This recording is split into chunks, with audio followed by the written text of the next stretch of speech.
Good morning, everyone. Well, good news today as we move forward with a recovery for all of us. It's time to set a goal for a full reopening in New York City, and that goal is July 1st. We are ready to bring New York City back fully on July 1st. All systems go because you've earned it. We're going to keep working hard every day to make this city safer and safer, but what you have done, everyday New Yorkers, what you have done is the reason I can make this announcement today. Because you've gone out, you've gotten vaccinated, you've done so much to fight through this crisis.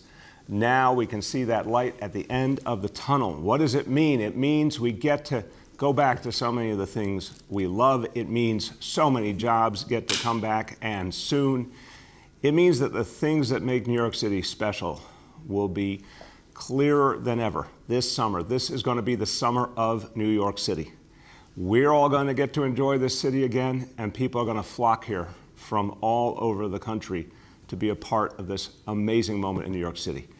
It means going to stores, and anyone who wants to shop at a store can go to a store again. It means bars and restaurants being able to come back, bring back so many of their employees, serve so many more customers. It means so many of our cultural events being open again, theaters coming back, so many of the things that we cherish. And what it means for everyday working people, for all those cooks and waiters and bartenders and folks who work in the kitchen, for the small business owners, the folks who built up their businesses for years and years and have fought to survive. For everyday people, for our artists and our performers, it means a chance to do what you are so great at again, and a chance to bring joy to so many other New Yorkers. So this is going to be an amazing summer. And I can't tell you, I am so excited. I don't have words to say it enough. I am so excited that we'll be able to come back strong. Now, what do we have to do? We have to keep getting vaccinated. The reason I'm able to make this announcement today, and we have pored over the data. We have, as always, focused on the data and the science. And we now can set this goal because we've been moving forward constantly. More and more vaccinations, fewer and fewer infections, thank God. But we got to keep doing that, everyone. Everyone who hasn't yet been vaccinated, come forward now. This is the time. This is the right moment. It's easier than ever. It's simple. It's convenient. Let's keep moving with vaccinations. Let's keep being smart about all those basic, smart healthcare measures we've been taught by our healthcare heroes. We can do this July 1st. We all got a little bit of work to do, but we can get there together. Now, this is all about a recovery for all of us. And we have been building up our recovery effort in so many ways. And that includes bringing together extraordinarily talented people to help us with our recovery. Recovery means so many things. One of the things it certainly includes is bringing back jobs, bringing back businesses, making New York City vibrant as it was before the pandemic, and then going even farther than that. I want to emphasize, we want to get as vibrant as we were before the pandemic, and then go even farther, even more jobs, even stronger economy, and even better life, even more equality. That's the goal. To help us lead this effort, I'm so excited to bring on a new member of this extraordinary recovery team. And he is a New York City legend, one of the greatest entrepreneurs in New York City history. He has done things that people see as definitional of what's great about New York City. His sensibilities, I've always admired. He believes in equality, he believes in inclusion, he believes in an economy that works for everyday working people, and he's brought so much joy to New Yorkers, and he's helped in the revitalization of this city, going back to the 1980s when he created the iconic Union Square Cafe at a time when Union Square was a place that was struggling. Danny Meyer was one of the people who turned it around, and that started a lot of other turnarounds in New York City that helped to make us strong. He went on to remake the New York City dining scene with Gramercy Tavern and Modern and, of course, Shake Shack, beloved by all. And so we need that spirit, we need that innovation, we need that energy, we need that sense of hope. So I'm so happy to announce that Danny Meyer will be the new chair for the New York City Economic Development Corporation Board. the EDC we depend on to spark economic activity and growth and create jobs. And Danny Meyer will provide a lot of the vision and the energy to get us there. And I want to now bring him to you with a lot of joy that he is going to help us lead the way back. My pleasure to introduce Danny Meyer. Thank you so much, Mayor de Blasio. It's a big honor, it's a big responsibility, and I pledge to bring every ounce of care to the task of doing everything we can to help bring back New York. The recovery is happening. It's an amazing confluence that I get to have the opportunity to be presented by you on the very day that you announced this morning that New York would be open on July 1. We could not be more excited and grateful, and I share your sentiment that New Yorkers are really the ones to thank.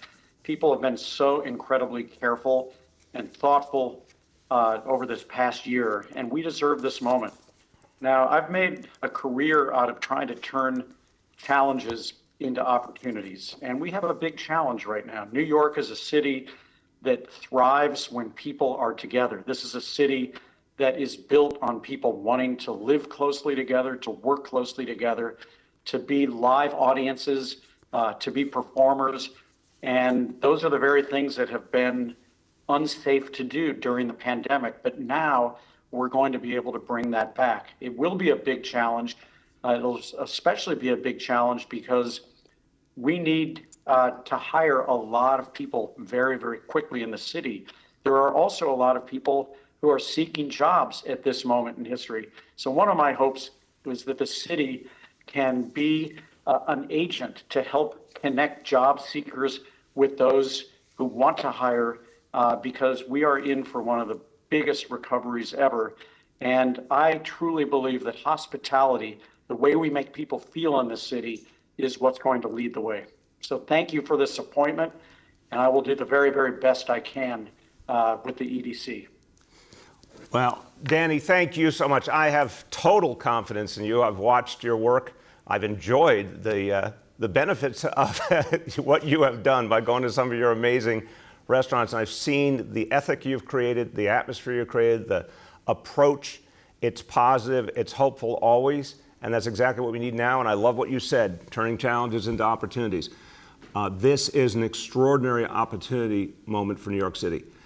So we need your leadership, we need your strong voice, and I think your point about how the city can help connect those looking for jobs to all the jobs that are about to blossom now, that's a great initiative that we'll work on together. We believe there'll be at least 400,000 jobs coming back this calendar year, and we need to connect great people to great jobs. So thank you for your leadership. It's really important to New York City that you're giving of yourself at this moment, and I can't thank you enough. You. All right, now, guess what? How do we move forward? I think you know where I'm going. Vaccines, vaccinate, vaccinate, vaccinate. We have been getting to what we are today, this amazing moment, because everyone's been doing what they needed to do. What's the number today? 6,427,404 vaccinations to date. The number is just constantly growing. People are showing up. They're showing up for their second appointments. They're showing up for their first appointments. We need to keep the momentum going. This is exactly how we get to the full reopening we're all looking forward to. So remember, everyone, if you have not gotten vaccinated, today is the perfect day. Go to nyc.gov/vaccine finder or call 877-VAX4NYC. And listen, let's make it personal. It really matters what each person does. So if you're watching right now and you just haven't gotten around to it, make an appointment right now or just walk in at dozens and dozens of city sites all over the city. Let's get this done today, because that's what's going to help us get to this amazing opportunity July 1st. All right, now, this is about a recovery for all of us. Everything we're talking about now is about a recovery for all of us. That means bringing the city back strong, of course, economically, but it also means bringing back the city strong humanly. We have got to be a city going forward that really responds to the immense challenges that people have been through. And we can do that because we've learned in this city how to reach people in ways far beyond what we ever imagined. Now, here in this city, we did something very different years ago. We started an open and honest conversation about mental health, a focused effort to destigmatize an area that unfortunately had always been treated with kid gloves. So many people suffered in silence. So many families didn't want to come forward and talk about the problem because they had been told there was something wrong with them if one of the members of their family had a mental health challenge. It was never fair that anyone felt that way or was treated that way, but that's the reality. We decided we had to change that. And our First Lady, Charlene McCray, you'll hear from her in a moment, led that conversation, and it made such a difference. And I gotta tell you about the times, the many times Charlene and I would be out on the street somewhere walking around, and someone would come to us and say thank you, but then inevitably they would start to tell their own family story of a mental health challenge, and as they did, they would start to draw closer and they'd whisper. And it was so ironic to me that even as it was clear that efforts to destigmatize had helped so many people to feel it was time to now address the issue, they still had that sense that they had to be quiet, they had to be careful. And we've got to do away with that once and for all. We've got to make clear that mental health care is a human right, that mental health challenges are part of the human experience, and everyone has a right to help and care. So today, we're going to take a big step forward towards a more universal approach to serving those with mental health challenges. And it means not simply half measures, but actually a universal approach to make sure that whatever people need, it's there for them. We've been talking about this throughout the week. At the beginning of the week, we talked about making those crisis calls citywide. Anyone who's in mental health distress, wherever possible, civilians responding, healthcare workers responding, getting help to people in a new and better way. We talked about universal screening for our school children. This is something that's beyond anything that's been imagined before. Every child getting screening and then the support they need. Mental health services in every single school. That's what we're going to have starting in September. And then yesterday we talked about addressing serious mental illness with a variety of strategies: mobile intensive treatment teams, clubhouses, supportive facilities for folks with serious mental illness, a variety of tools to give people continuity and support. Today we announce the full vision, mental health for all. Today we announce a vision of a city that does everything and anything to get people the help that they need. And a new announcement today.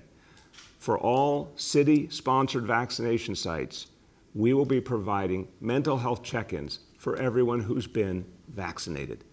If you go to a city-sponsored site, after you've gotten your shot, there'll be outreach workers there to check in with you to see if you have any mental health concerns you want to talk about, if you need any mental health support, if you want to get more information, or if you need a follow-up appointment.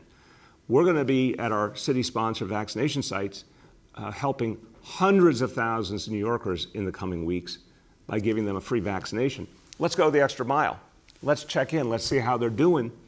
And if they are going through mental health challenges, as so many people are in this crisis, let's make sure that they get that next step, that they get the help they need, that they get connected to it right then and there. That'll be happening at all city-sponsored vaccination sites. Second, a huge outreach effort to let New Yorkers know, after everything they've been through with COVID, that help is there for them. We're going to be using all the tools we have in multiple languages in all communities to let people know that mental health services are there for them, and whatever they need it to be free, it will be there for them for free. And third, we want this work to deepen, and we want to make sure it's community focused. So we're establishing a permanent mayor's office of community mental health.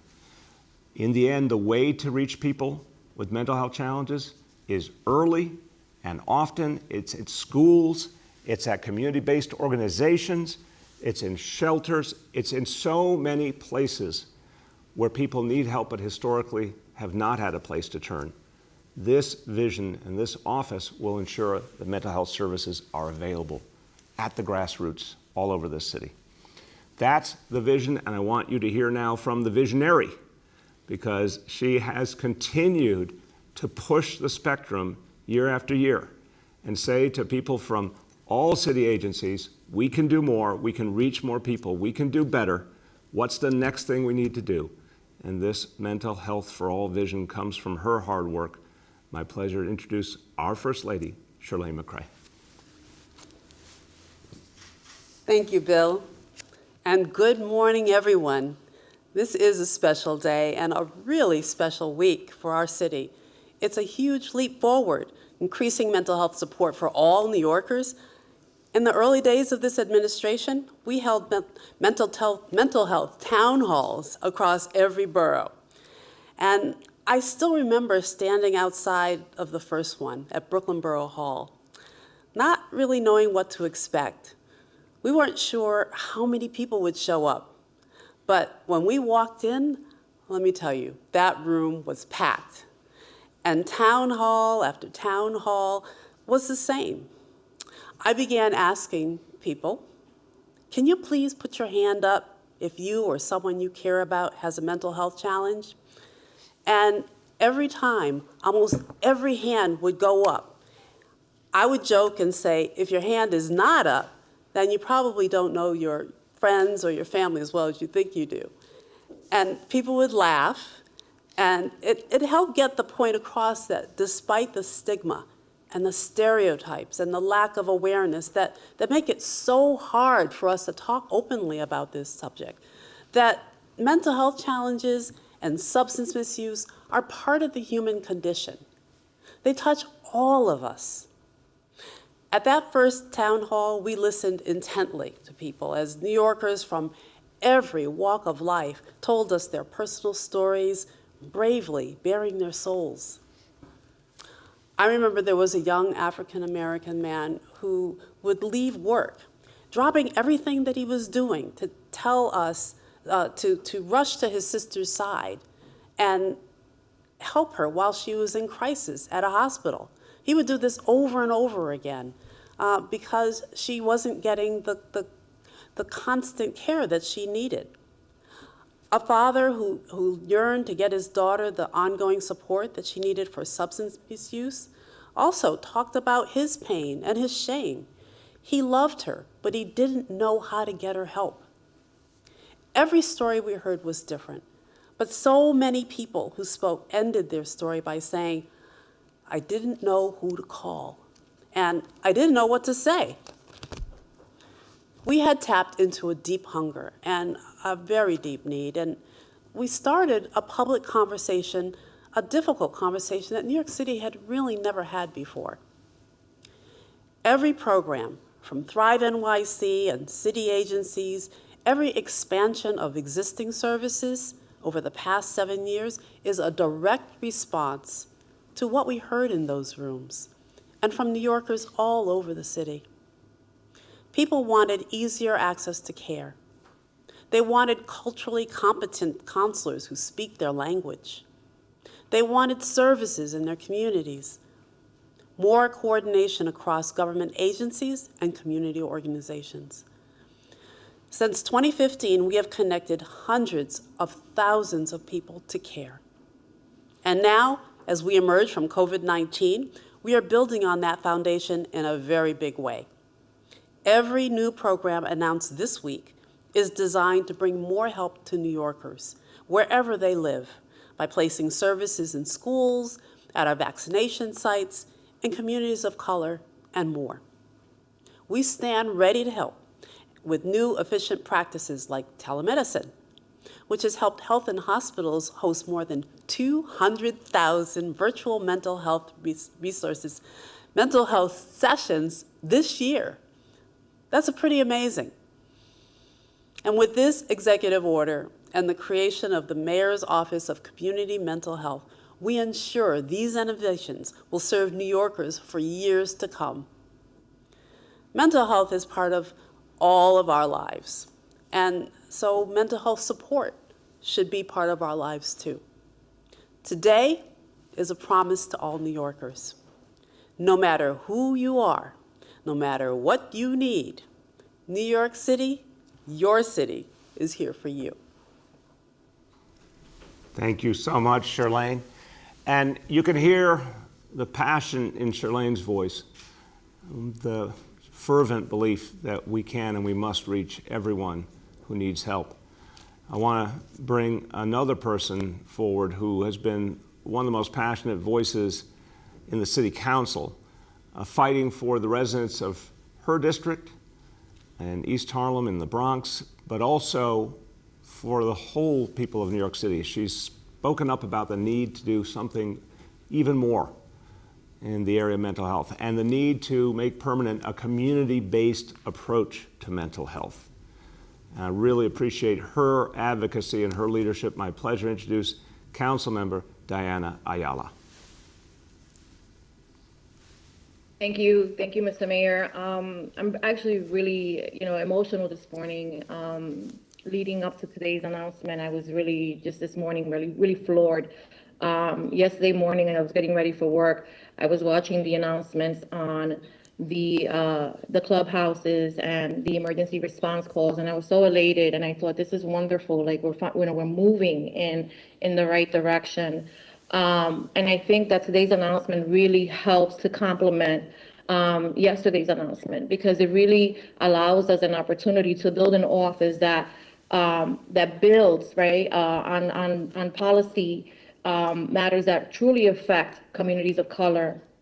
I've been really vocal about my story, with my family members and how mental health has impacted my life and the life of those that I love. And so I didn't intend to ever walk into a situation in the City Council where I would become, a leading voice in this conversation, because as you referenced many times, we just don't talk about these things in our community. We don't, we don't understand it.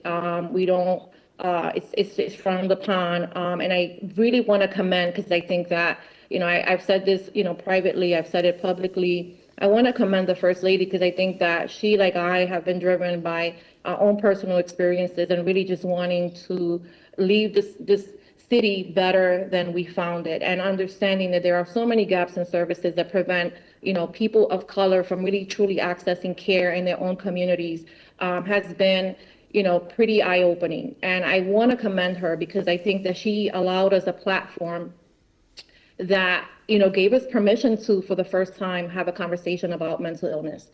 And so I am, here to really express my support and to say thank you on behalf of myself and my family and, all of the New Yorkers who, like my family, are experiencing these issues, because I really believe that we're taking the right steps.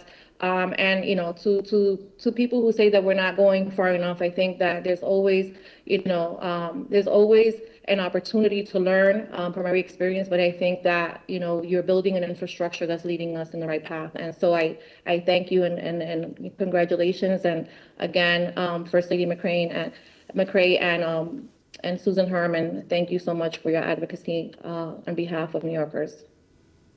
Thank you so much, Council Member, and what you said is so powerful, and you've really been a very, very honest voice. I want to thank you for that, because people have to hear that so many families have their own stories. We've got to bring them out in the open, and we got to demand that people get the help they need, and you've been outspoken. I want to really thank you for that. And I want to join you in thanking everyone who did this extraordinary work. Our First Lady, and as you mentioned, Susan Herman, who's been doing amazing work with a whole team of committed people on Thrive and building it out into this new vision.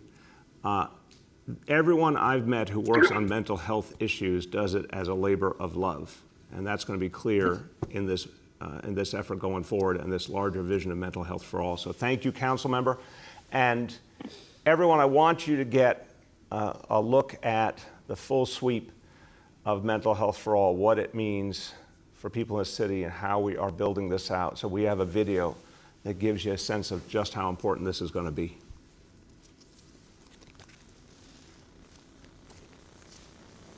We set out on a mission 7 years ago to bring the extraordinary promise and opportunity of this city to all New Yorkers. Mental health care is a fundamental part of that mission. Mental health for all means that every New Yorker who desires mental health services would be able to access those services in their communities. Depression can touch everybody, all economic means, and also in all different kind of situations. In schooling, we've learned that there are different ways to do things and that prioritizing our emotional and mental wellness has been key. Mental health for all allows people to understand it's okay not to be okay. And now, as we emerge from the COVID-19 pandemic and a crisis that has tested us in so many ways, a recovery for all of us means mental health for all of us.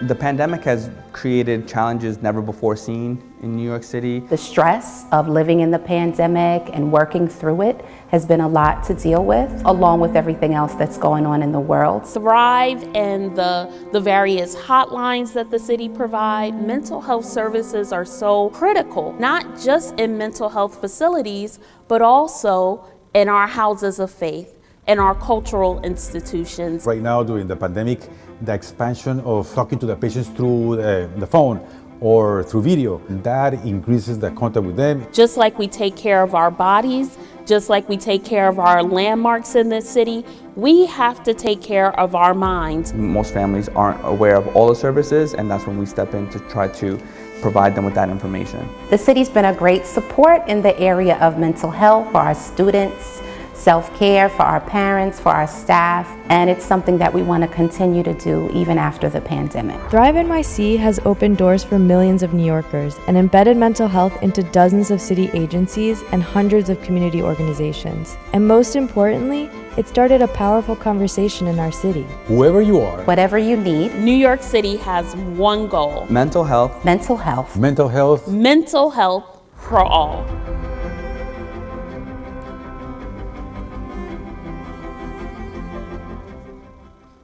Well, that's just beautiful, and it says it all, and that is so crucial to recovery for all of us. So this is going to be how we come back together.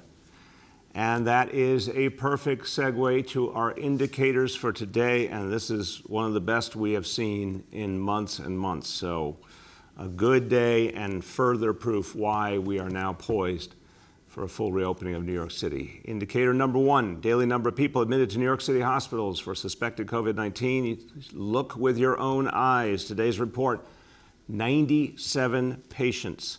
Look at that line go down and down. Confirmed positivity level 53.06%. Hospitalization rate, we are on the verge of going below the threshold at 2.1 per 100,000. We want to get below 2, and it looks very, very good at this moment. We just all got to keep doing what we know what to do.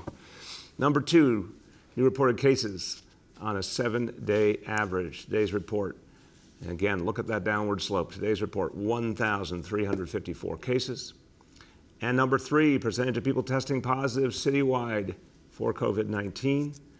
Today's report on a 7-day rolling average, 3.18% and declining. And I will say, keep it declining, because what is 100% clear is vaccination has worked. Let's get out there and keep it going. Every single day, tens of thousands of people are going out and getting vaccinated, getting their first shots, getting their second shots. If you have not yet done so, you should be one of them today and help move us forward. A few words in Spanish, and I want to talk about what we just discussed, mental health for all, which is of such concern to the community. La atención médica y la atención de la salud mental son derechos humanos. Es su derecho recibir el apoyo y la atención que necesita para su salud mental. Estamos lanzando salud mental para todos, para garantizar su derecho a la atención y el apoyo. With that, let's turn to our colleagues in the media, and please let me know the name and outlet of each journalist. Good morning. We will now begin our Q&A. As a reminder, we are joined by the First Lady of New York City, Chirlane McCray, Susan Herman, Director of Thrive NYC, Dr. Dave Choksi, Commissioner of Health, Dr. Mitch Katz, President and CEO of Health and Hospitals, and Dr. Jay Varma, Senior Advisor on Public Health. We will begin with Hazel from CBS New York. Good morning, Mr. Mayor. How are you? Good, Hazel. How you doing today? Good. This is very good news to hear the city opening up. That being said, though, will there be any kind of vaccination requirements or proof of vaccination before you enter restaurants, bars, theaters? Because obviously not everybody will be vaccinated. So, obviously there will be concerns of still virus spreading. Yeah, Hazel, look, first, the big picture here is the work we'll do over the next 2 months to get so many more New Yorkers vaccinated. The best thing we can do is build that strong foundation, and the numbers keep coming in strong. We got to keep doing that. As Dr. Varma said yesterday, there certainly will be particular institutions that may choose to have rules around vaccination or testing or rapid testing. That's, to me, obvious. But I think the big picture point here is to build up a situation over the next 2 months where we're coming into the reopening as strongly as possible, as many people vaccinated as possible, and then constantly watch the data, as we always do, make adjustments, and just be smart. There's still going to be plenty of people, for example, who will choose to wear a mask in certain situations. That's a great choice. I think New Yorkers will make the adjustment as we go along. Go ahead, Hazel. What kind of conversations have you had with the governor about the city's plans to fully reopen in July? I have not, and I think the best way to proceed here is to set out the city's vision. We're going to work with the federal government.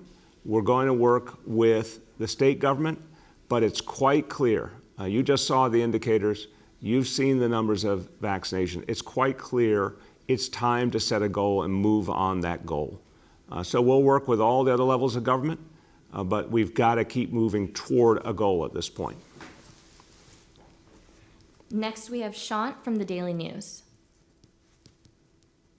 Yeah, good morning, Mr. Mayor. Definitely big news today. I guess I just wanted to ask, if I'm understanding correctly, basically all businesses and other kinds of, basically every part of life, you want to have reopened 100% capacity starting in July. But can you say what kind of safety measures will still be in place? For instance, will the city still advise people to observe social distancing, that kind of thing? Shant, it's obviously 2 months away, and we're going to be led by the data and the science. So this decision, after weeks of discussions with the healthcare team, we decided this is the right goal. We have the evidence now that really makes clear this is the right goal. We will make adjustments as we go along. If we think it's important to advise people to carry on certain practices, we will. I am convinced, bluntly, that many New Yorkers will still want to use their mask at a lot of times just on a voluntary basis. But this is the right goal. Now, job one, get people vaccinated. And then second, as we see more and more data, we'll make adjustments as we get closer. Go ahead, Sean. Yeah, so and given that, things are still in the works, can you say what at this point you and your team are doing to, I guess, queuing off of Hazel's question, give New Yorkers peace of mind when they go for indoor dining, to a gym, what have you? Are you thinking of things like utilizing the state vaccine passport? Any thoughts at all about, some kind of certification system? We're looking at that for sure. And again, I think some institutions are going to choose to do that. I think it'll make sense in some places. Certainly some private businesses may do that. Other places it may not make as much sense. The key is to get people vaccinated. So really, when you think about today, 6.4 million vaccinations growing all the time. This is the single most important thing for all of us to do. And what we need to do, we've signaled this, but we'll have a lot more to say in the next few days, Shant, is create more incentives for vaccination, make it even more convenient for people, reach even deeper into the grassroots. That's the best way to set up a very positive experience for July 1st. But in terms of how different institutions may approach it, we've got plenty of time to work with them on what makes sense for them. Next, we have Marla from WCBS 880. Good morning, Mayor, and everyone else on the call. I wanted to ask about schools. Despite teachers being vaccinated, there appears to be a shortage of them qualified to provide in-person instruction to students, resulting in students learning on computers in the classrooms. You've said repeatedly that New York will offer 5-day-a-week full-time instruction in September, but how can you assure that there will be enough teachers to accomplish that? And if teachers are vaccinated, why aren't you mandating that they return to the classroom so, more kids can get in more than 1 day a week in some of the larger high schools? Yeah, Marla, first of all, the 5-day-a-week approach has become prevalent throughout our school system. There are some schools that, just because of the number of kids that came back, have had to do a different schedule, but 5-day-a-week has more and more become the norm, especially in the elementary schools, where now we're able to go to 3 feet. Look, the bottom line is we are well into the school year at this point. We've got kids on schedules, many of them remote. We've got teachers aligned to do that. We've set the pattern now for this school year. We had obviously more than 50,000 kids come back on Monday. That's great. Now we are turning our focus to the summer with Summer Rising, which will be universal. I want to emphasize, never before done in the history of New York City, that any child that wants summer opportunity, academic, cultural, recreation, all together for free can get it. And then September. All children will be welcome back. We'll have our full teaching corps. We have lots of teachers. We're recruiting on top of that. Lots of people want to come be a part of this comeback. So I feel very confident that we'll have the personnel we need going forward. Go ahead, Marla. Okay, so will the Department of Education be offering a remote option for families in the fall who want it? And if so, who will be teaching those remote kids? Well, Marla, it's a fair question for sure. I'm going to lean on the fact that it's April 29th and, opening day of school is after Labor Day, obviously, but what the Chancellor and I both feel is we want the maximum number of kids back in person, and we're planning for literally the ability to have every single child back. Let's see how we continue to make progress on COVID. I think the world could be a very different reality in the next few months, and I think it's going to be a lot better. But the goal is to be able to accommodate every single child.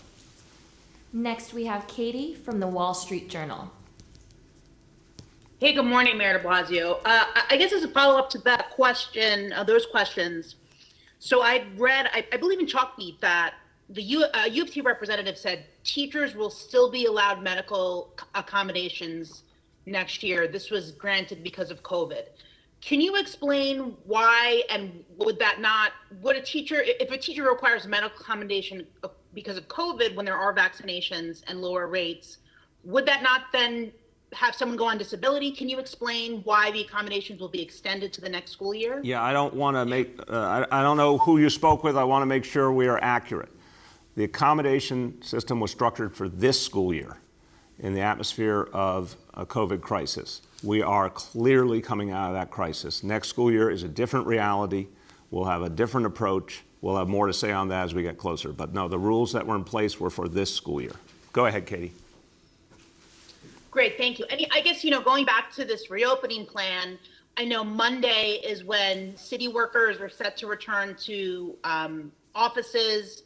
How could you just update a little bit on what's been done and what's been going on in preparation for that? Because I know that there was some pushback for that to begin. Yeah, we have a huge number of city workers who have gotten vaccinated now. That's the first thing to know.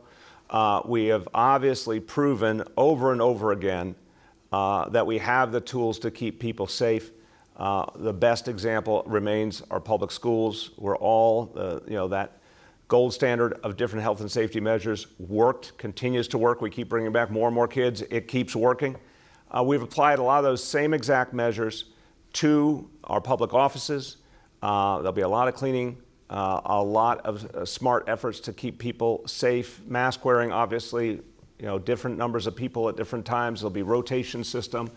I'm very confident that folks are going to be able to come back safely, and by coming back, they'll be able to serve New Yorkers better. And we need to start sprinting now as part of this recovery. We need to bring New York City back strong for everyone, and clearly we have the ability to do that by getting our city workforce back. Next, we have Sophia from WNYC. Good morning, Mr. Mayor. Good morning. And How you doing, Sophia? I'm good. Thank you. I am asking a follow-up to the questions about the medical accommodations, especially with the declared reopening of the schools on July 1st.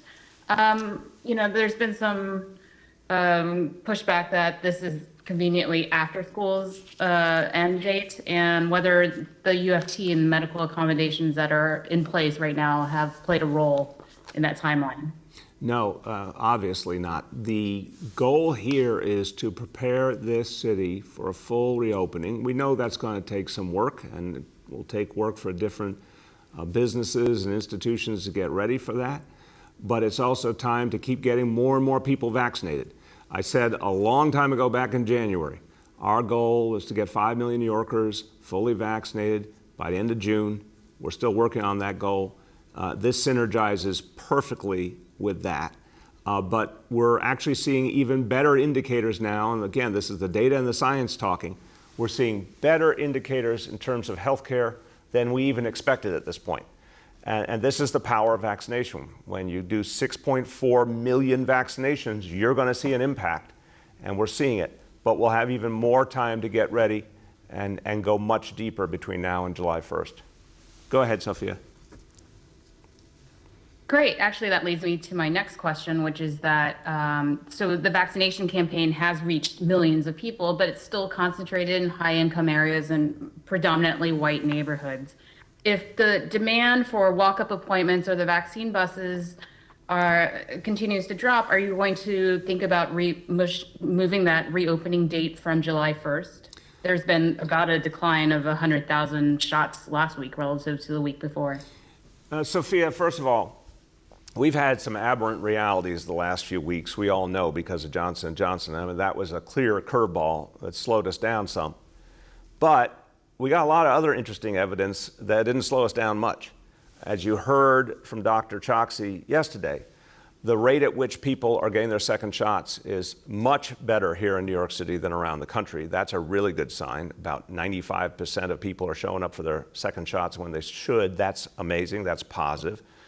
When you look at our efforts towards our goal, we're almost at the halfway point in terms of the 5 million. But very importantly, when it comes to first dose, we're over 70% to goal in terms of New Yorkers who have had at least one dose. And because almost everyone who gets the first dose is getting a second dose, that means we're going to keep moving aggressively on that goal. We do need to do more work in the communities hardest hit by COVID. But what I'm finding is the more we make vaccination convenient, the better we're doing. And a lot of the folks who need it the most are some of the hardest working people in New York City who've got 2 jobs and 3 jobs and struggle to make ends meet. And they need this to be as convenient as possible. So the more we're able to do walk-ins and community-based organizations, houses of worship, this constantly is moving the needle, and we'll be doing a lot more of that going forward. Next, we have Courtney from New York 1. Hi, Mr. Mayor. How are you? Good, Courtney. How you been? Can you hear me? Good, thank you.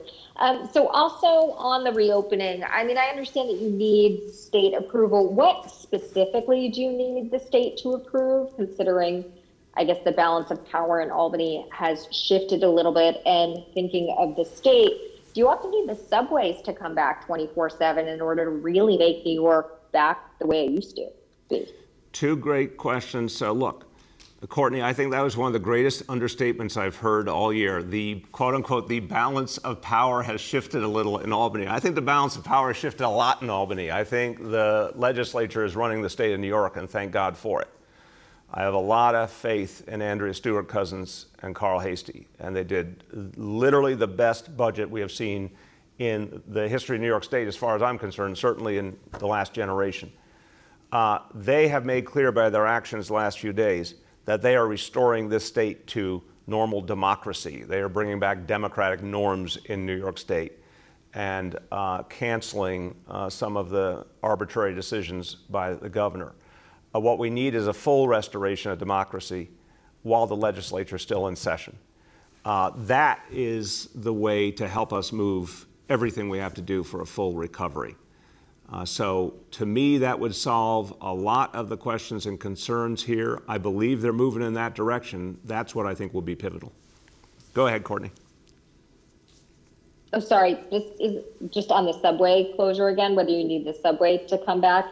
And then can I also get you to weigh in on the Scott Stringer news yesterday? There was a woman that came out accusing him of groping and harassment 20 years ago. Do you think that he needs to step out of the race for mayor or potentially leave his current position as the city controller? So subways, I have long believed we should get back to 24/7 at the right time.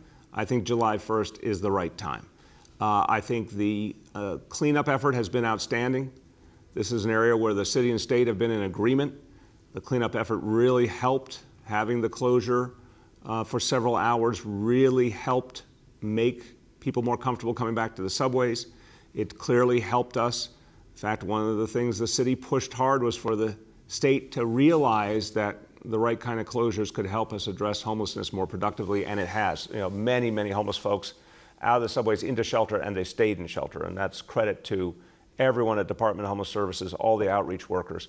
So that's been really good, and I think that should continue for a while as we consolidate our gains. But when we talk about a full recovery July 1st, I'm very comfortable. That's a great time to bring the subways back 24/7. On the comptroller, there needs to be an investigation, clearly. It needs to be a fast investigation because the people of this city deserve to know before they make their decision on the future on June 22nd. So we need the facts. We need an investigation immediately. We have time for 2 more questions today. The next one goes to Henry from Bloomberg. Mr. Mayor, how are you doing today? It's a good day, Henry. How are you? It's a good day for me. It's not a good day for Jacob deGrom, but it's a good day for me. How are you, Henry? Ouch. Ouch. It's true. It's not a good day for Jacob deGrom. It's a good day for me.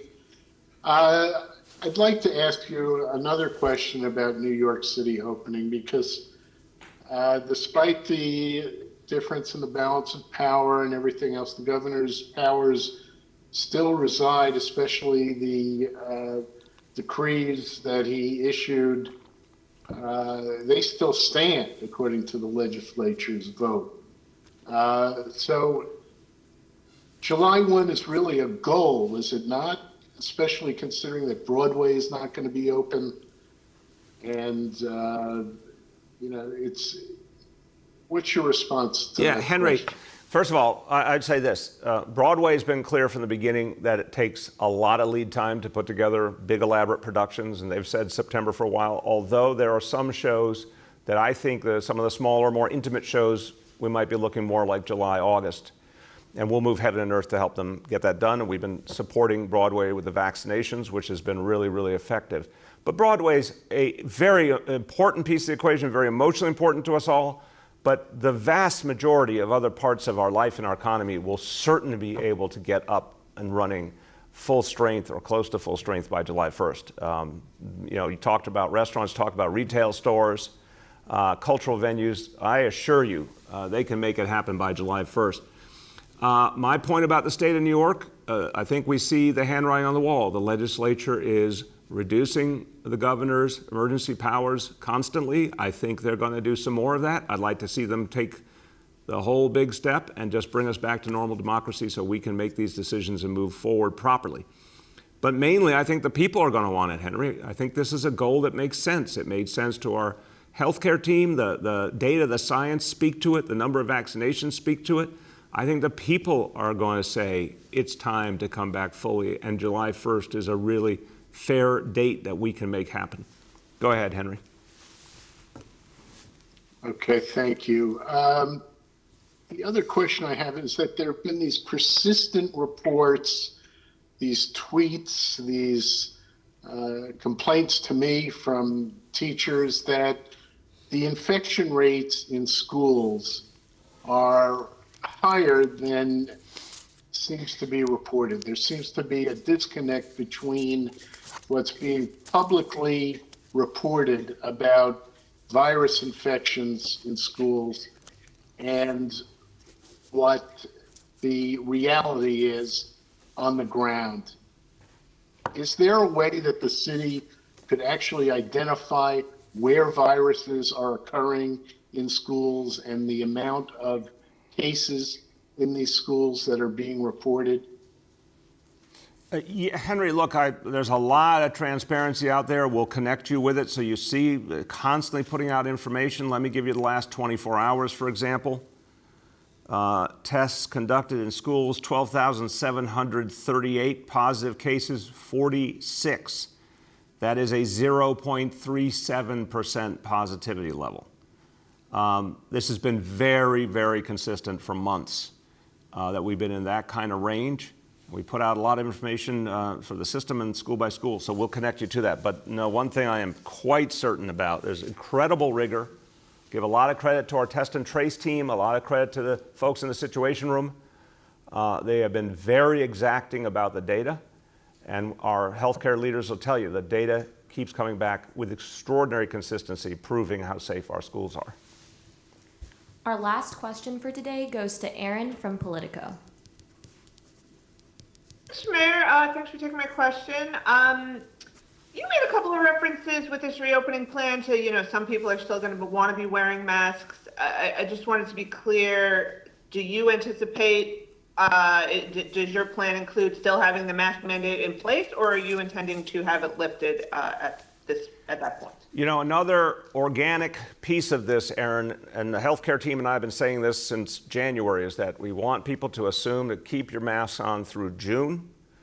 Our hope was that we would see tremendous progress on vaccination, and in terms of our larger healthcare data, we're seeing that progress right now, which is fantastic, and a credit to all New Yorkers, and especially a credit to our healthcare leaders and everyone who runs the vaccination centers. I mean, there's something working here. But we've always said to people, keep doing what you're doing through June. And I think that's still really where we are. It's really good advice. And then after June, I think we're going to be in a position to do some things differently. I still think a lot of New Yorkers personally are going to choose to wear the masks a lot. But for the foreseeable future, absolutely, we want to stick with it. Go ahead, Aaron. Thanks. And then I also wanted to ask about these allegations against Scott Stringer. You said there should be an investigation, but as you mentioned, it's only 2 months until the primary, less than that. So who should be doing this investigation? And then also, I don't think you answered the other part of Courtney's question. Do you personally believe he should drop out of the race? Aaron, I want to see the results of the investigation before offering any other judgment. We've just received this information. It's very important information. It must be taken seriously, but it also must be investigated. There's a real question as to what's the appropriate next step. Is it the State Attorney General? Is it Department of Investigation? Whatever it is, the City of New York will obviously fully engage, but it needs to happen quickly. People need answers, so we stand ready to take whatever next step will get this resolved. Today, everyone, just as we wrap up, look, let's think about what we've all achieved together. And I really want to emphasize, if you hear full reopening in New York City and that makes you feel good, then you should be feeling good about yourself because you did it. The people of this city did it. We went through the toughest times. We're the epicenter of this crisis for months last year. We've been through a lot of pain and a lot of loss. But people have done the right thing over and over and over again. I always get folks who've asked me questions, well, someone didn't do the right thing, or, oh, I see someone not following the rules. You know what I always say? What I see every day is the vast majority of New Yorkers out there doing the right thing, doing the hard work, sticking with it, helping each other out. That's been the story. This has been a hero city. And people should feel really good about the fact that we can see the light at the end of the tunnel. So we are beating COVID right now, but we got to finish the job. You know what I'm about to say. Go get vaccinated. Thank you, everybody.